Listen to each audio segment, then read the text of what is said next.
علی بن حفص نے شعبہ سے، انہوں نے خبیب سے، انہوں نے حفص بن عاصم سے، انہوں نے حضرت ابو ہریرہ رضی اللہ عنہ سے، انہوں نے نبی صلی اللہ علیہ وسلم سے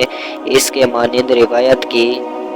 ابو عثمان نہدی سے روایت ہے کہ عمر بن خطاب رضی اللہ عنہ نے فرمایا، آدمی کے لیے جھوٹ سے اتنا کافی ہے جس کی بنا پر وہ جھوٹا قرار دیا جا سکتا ہے کہ وہ ہر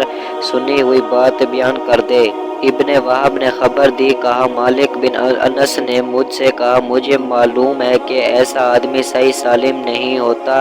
جو ہر سنی بات آگے بیان کر دے، وہ کبھی امام نہیں بن سکتا جبکہ وہ ہر سنی ہوئی بات آگے بیان کر دیتا ہے۔ ابو حوص نے عبداللہ بن مسعود رضی اللہ عنہ سے روایت کی، کہا آدمی کے جھوٹ میں یہی کافی ہے کہ وہ ہر سنی ہوئی بات بیان کر دے۔ محمد بن مصری نے کہا، میں نے عبد الرحمن بن مہدی سے سنا، کہہ رہے تھے آدمی اس وقت تک امام نہیں بن سکتا